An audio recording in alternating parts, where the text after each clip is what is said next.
The best of money matters. The Hot Seat. Welcome to The Hot Seat, a debate segment where ideas clash and insights spark. Hello, I'm your host, Hongbin Jeong. Now, the question of when to start saving is one that resonates with many, especially as financial security becomes a growing concern in today's world.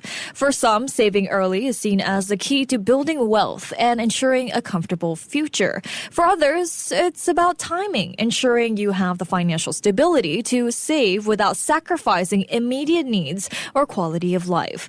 A significant portion of Singaporeans, especially millennials and Gen Z, are confident about their ability to achieve retirement goals. Yet, many still underestimate the funds needed to sustain their future. So, should we start saving early, even for retirement? And is it the most reliable strategy for securing our future? Or are there other financial priorities that should come first? Well, before we hear from our guests and dive deeper into this debate, here's a disclaimer. The views and arguments presented by our interviewees do not necessarily reflect their personal beliefs or opinions. Instead, they are here to provide a fresh perspective on the topic at hand. On that note, if you'd like to send some questions in for our guests, feel free to text us at 88550893 or leave a comment on LinkedIn and Facebook, as we're currently streaming live on those platforms as well.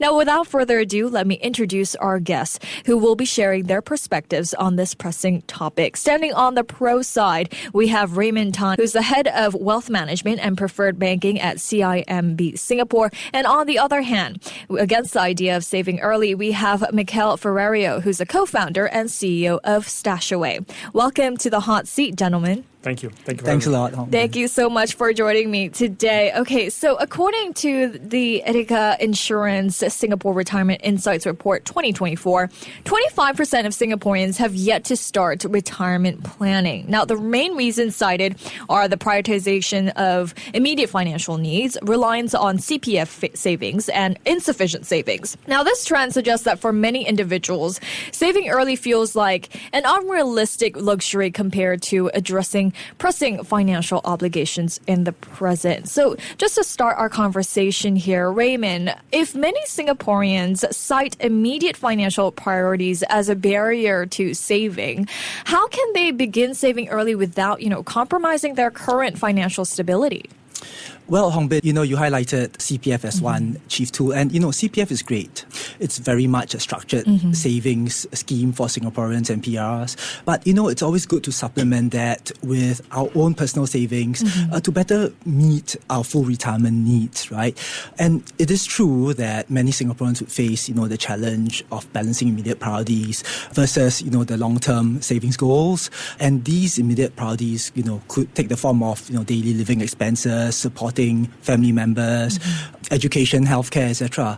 However, there are several strategies that individuals can use, right, to help start save early. For one thing, they can start small, right? Even small manageable amount could basically build up over time. And what's pretty important is the power of compounding, right? Even if you start small, and that magnifies your returns over time, right? You don't only earn interest on your principal, you earn interest on your interest, right? And starting early allows you to invest over a long-term horizon, which together with power compounding gives you the potential to earn better returns, especially if you invest into, growth-oriented assets such as stocks. And, just to illustrate, right, if you want to achieve, let's say, $100,000 in savings, that sounds like a lot of money. But over a 20-year time frame, you can achieve this by saving around $250 a month, right? Assuming you achieve an investment return of about 5% on the average, right? Now, but if you delay this decision by 10 years, then you would need to save something like $650 a month. And that's more than 2.5 times the original figure. So that's just to give you a sense, right, of the power compounding. Now, another thing that individuals can do is to just track their spending and try to reduce discretionary expenses, right? So it's not as tough as you think. You could cut down on dining out or even, cancel unused subscriptions. I think a lot of us are guilty of over-consuming in that regard, right? Be it, certain data plans or subscriptions, right? You could cut down on that. And ultimately, I feel that what's really important is to build up this savings habit. If you inculcate this from young, it becomes almost second nature, and you start to be more mindful of your expenses, how you spend. Even for my son who's in NS right now, he earns around $1,000 a month. And, I talk to him about saving and investing, and I'm very, very proud that, he puts a certain chunk of these earnings, right, into, a portfolio of a unit trust. So I think it's really, really important, because the lessons that he's going to learn and the experience gain, right, is going to help him in the long run. Yeah. Maybe I should have a dad like you and maybe start saving earlier. But okay, so again, 25% of Singaporeans have yet to start retirement planning. Just to look at the numbers here, the reasons cited: prioritization of immediate financial needs, there's 38% who said that; reliance on CPF savings, 34% cited that as a main reason; and insufficient savings, we had 30%. So given these figures, Michele, don't you think that the reluctance to save early could leave many people, unprepared for the future? What do you think is behind this reluctance to save early? So just let me be clear. I'm not going to argue that you should not save early. I think it's important to start saving early, and I agree broadly with the logic. But let me take a slightly more nuanced approach for the sake of having this conversation. As you mentioned, there are several reasons for people not being able to save early. And one of them is, for instance, because people believe that CPF might be enough. I don't think that that's a good argument. And I think that actually, while CPF is a fantastic tool, maybe one of the best pension systems in the world, at the same time, people should take ownership and should make sure that you do the math and you complement it. However, there can be situations where people might struggle to save. And I think what is really important is to build the muscle of live within your means. That's very important. At the same time, there are maybe areas where it can make sense to make an investment. I actually, when I talk to young people, I usually suggest not to maximize their earnings in the first 10 years of their career. I think in your first 10 years of your career, you should actually maximize learning rather than earnings. And obviously that can come at the expense of your ability to save. But this, hopefully, if you do it right and you learn and you grow, by the time you are in your 30s, you're going to have an earning potential that is so much larger than if you hopped across one job to another for another $50 here or $100 there, that you actually will be able to make up for whatever you left on the table in your 20s. So I think in the first 10 years of one's career, focus should not be on maximizing earnings, but on making sure that you actually know how to manage your costs. So that's, you focus your professional side on learning and growing, and you focus your personal finance management on managing your costs, on making sure that you can live within your means. Now, if you then want to invest your savings in education, that's one of the reasons that you mentioned earlier, I think that can be a great investment if done well. That can actually, again, it's an investment. And it's an investment in yourself, and done early in your career can actually help you, at the end of the game, save more through your lifetime. This makes sense. That's a great point there, Michele. Now, the same report reveals that millennials and Gen Z, they are confident about meeting their retirement goals, despite many underestimating the funds required. Now, most millennials and Gen Z anticipate needing less than 6,000 Sing dollars per month to sustain their retirement, even as inflation and healthcare costs continue to rise. So, Raymond, if millennials and Gen Z are confident, wouldn't it be more beneficial for them to, focus on earning more now and saving later when they better understand their actual needs and better have the knowledge, like what Michele said? Right. I think, what you highlighted is that, they're pretty confident, and confidence is great, right? But I guess I'd argue that prudence is no less important. And, you also happen to mention that, many people tend to underestimate the funds needed to retire comfortably. So I guess we need to be mindful of that as well. I look at, retirement planning as a journey, right? And so from that perspective, you may not always know where, right, or when the exact endpoint will be, right? But that shouldn't deter you from embarking on that journey, right? So in the case of planning for retirement, you may not know exactly, right, how much you're going to need or even where you're going to retire, right? But it's pretty clear that you need to build up your financial assets regardless of these variables. So, hopefully this does help to drive that point that, you should still start, right, when it is financially viable to do so. And definitely, Michele highlights very, very, very valid points. You should also invest in yourself. I mean, essentially, that's what he was saying, especially in the early stages of your career. And that makes perfect sense as well. I think, the argument I'm putting forth is that it's okay to start small, right? You don't have to start big, but it's important to build that habit. I see. Michele, but doesn't starting early ensure younger generations will have enough funds to meet unexpected costs such as inflation or healthcare, which they may currently underestimate? Or do you believe that, maybe $6,000 per month is good enough to sustain their retirement? Look, I think the amount will vary greatly from one person to another. And actually maybe a good point, bringing it back to the CPF topic that you mentioned earlier, is that because CPF contributions are capped, especially for people earning more than $6,000-7,000, CPF might not be enough to maintain their current lifestyle. Because if you earn more than $8,000, $9,000, $10,000, the percentage of contribution going into CPF are going to be smaller and smaller because of the cap, and therefore it will actually be a smaller part of your overall kind of current earnings. And if you are used to live with a certain amount of money, you might actually find challenging at a certain point to retire with a significantly less amount of money. So in a bit of a maybe interesting switch, the more you make money, the more you need to be very careful that you're actually able to save, because you might get used to a lifestyle you can't actually sustain for a very, very long time.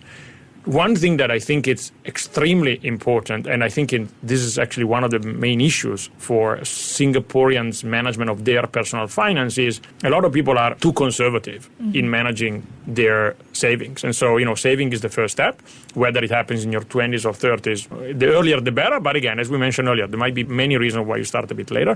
But then the important thing is that once you build your emergency fund, which should be very low risk, everything else, you should have the ability to invest in growth-oriented assets, because the difference in investing in cash equivalents that give you maybe, right now they give you maybe 3.5%, 4%, but over the long term they might give you 2.5% if you're lucky, and a portfolio constructed to give you 5, 6, 7, 8% depending on your risk level is very, very big. We were talking earlier about numbers. It is very true that if you start early, you can get to significant amount of money with small amounts. So, the numbers I have in mind is if you start at 25 years old and you invest $500 a month until you're 65, at 65 you have $1 million.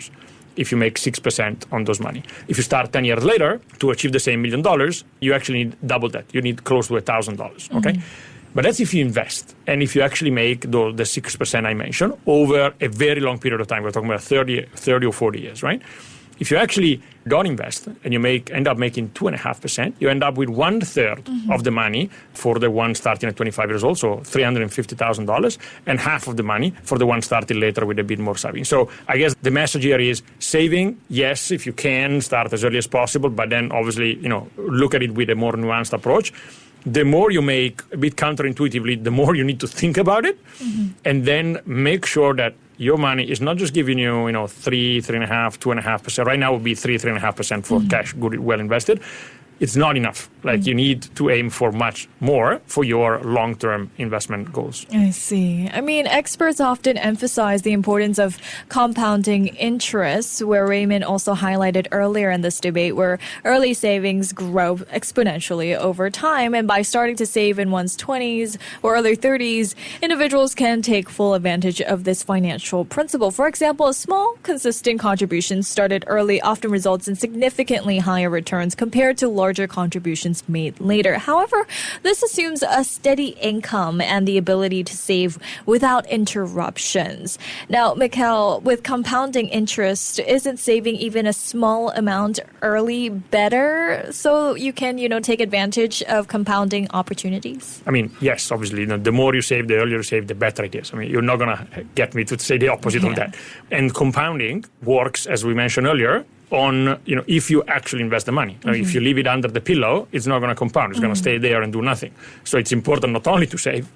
Saving don't compound. Investments compound. Okay. And that's a very important differentiation that needs to be highlighted. I mentioned earlier, it's a big issue in Singapore, and the reason is that when you look at the data, 36% of people's financial wealth in Singapore is in cash. That number is 14%, 1/4 in the US, as an example. So this is triple the US amount. That tells you that there is a lot of people that are a bit too cautious, and it's risky to be too cautious in a way. And so that's a very important part that maybe doesn't get talked enough. I see. So even if you're saving, you're not really saving if you're just having the cash itself. Taking advantage of compounding involves investing. So Raymond, compounding requires consistent contributions over time, right? And for people struggling to make ends meet, isn't it more realistic to focus on building financial stability first before attempting to save early? Yeah, certainly. Financial stability is definitely important. And, facing challenging situations, definitely focusing on building a solid foundation would be critical and even more of an essential first step. But do note that, achieving financial stability also involves some saving as well. For example, it's crucial that you set aside some emergency funds for unexpected, events, for example. And, if you refer to the basic financial planning guide that's been published by the MES and ABS, there's this typical rule of thumb, that you should cover about 3 to 6 months of living expenses at least. And, this therefore serves as a safety net for unexpected costs so that you don't have to end up, relying on high interest debt such as, credit cards, payday loans, etc. Yeah, but, that aside, I think that the power of compounding is very much there, and savers should take advantage of that, or investors for that matter, as highlighted by Michele. And yes, interruptions do happen sometimes, and it's okay to take a break.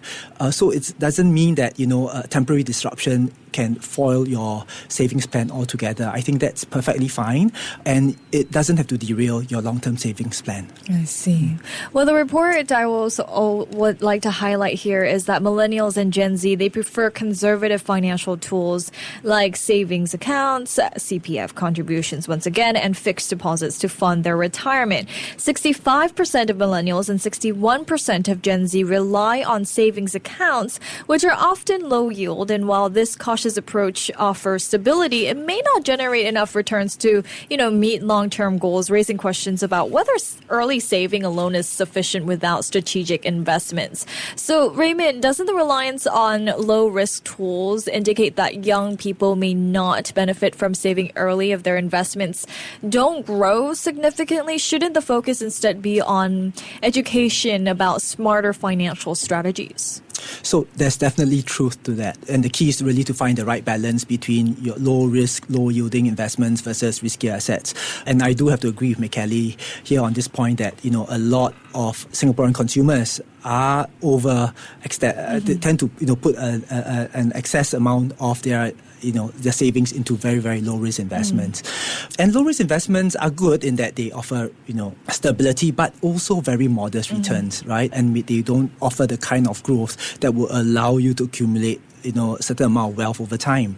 And so, for young people especially who have a long investment time horizon, they should be more open to taking some risk. Now, on the other hand, you need to be aware also that higher, return opportunities like stocks tend, to offer. While they offer more growth opportunities, they also entail some degree of risk. So this needs to be something that people are aware of, and you need to find the right balance. And often you need to tailor this to each individual's level of risk tolerance.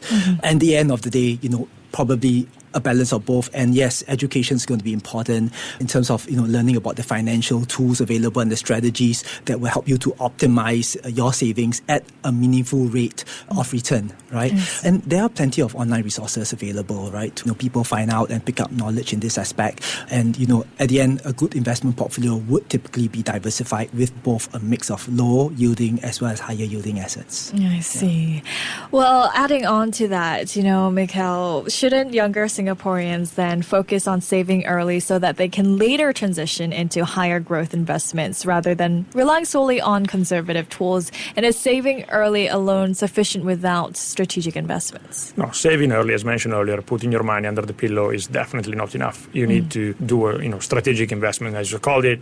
We mentioned a couple of times the importance of having an emergency fund. Let's repeat it one more time because I think it's incredibly important. Once you have an emergency fund in place covering 3, 6, 9 months of your expenditures, then you need to think about your long term. And the long term is not going to be a saving account. It's not going to be a fixed deposit. It needs to be something that, for most people that can tolerate some level of risks. It will be taking a little bit of equity risk, a little bit of larger corporate bonds risk, etc. And then that obviously depends person by person. It's aligned. There are two things you need to look at. One is your timeline. So for longer term, you can take more risk. For shorter term, you should not take any risk. And your risk propensity, which is very personal. And so obviously here we can't give advice, right? We don't know who we are talking to specifically, but the idea is it's not going to be cash. Now, there are plenty of resources. This is actually one topic that I'm extremely passionate about. And, I started StashAway 8.5 years ago because I felt there was a need for kind of better tooling. And one of the things we did is build something we call StashAway Academy, which is a free resources that explain the basics of personal finance and investing and go into this direction of helping people understand how compound interest work, why it's so important to try to achieve 5, 6, 7% returns rather than 2, 2.5%, 3%. And while, as a company, we offer cash management tools, and I'm very happy to see people sending money to our platform and investing in our fixed deposit product, Simple Guaranteed, I actually would love to see more and more people embracing a little bit more their long-term financial wealth by actually building those diversified portfolios that enable people to kind of build wealth over the long term. One very important part is that we said earlier that it is okay if you have a difficult stretch of time in your life to pause your saving. And obviously, life happens. You can't plan everything, and that makes sense. One thing that I don't think it's okay is everything is going well and you stop investing because you feel that the markets are too high or too low or whatever, too right, too left, whatever they might be. The goal here, the secret here is investing continuously. Every month, you close your eyes and let's say your contribution is $500 a month, $1,000 a month, $15,000 a month, doesn't matter, $100,000 a month. It doesn't matter. Every month, you make this contribution to your diversified portfolio, whether the markets are high, low, right, or left. It doesn't matter. That's how you build wealth. And you do it for a very long period of time. That's how you build wealth. I see. Well, unfortunately, we are out of time. I would love to continue this, but thank you both for joining me today and providing your time and your insights today. Thank you. Thanks. Thank you. We've been speaking to Raymond Tan Siolung, who is the head of wealth management and preferred banking at CIMB Singapore, and Michele Ferrario, who is the co-founder and CEO of StashAway. This has been the Hot Seat, where it's not just about winning an argument, but about understanding the complex layers that underpin today's hottest topics. I've been your host, Hongbin Jeong. To listen to more great interviews, download our podcasts at audio.sg or download the audio app. That's AWEDIO, audio at the App Store and Google Play.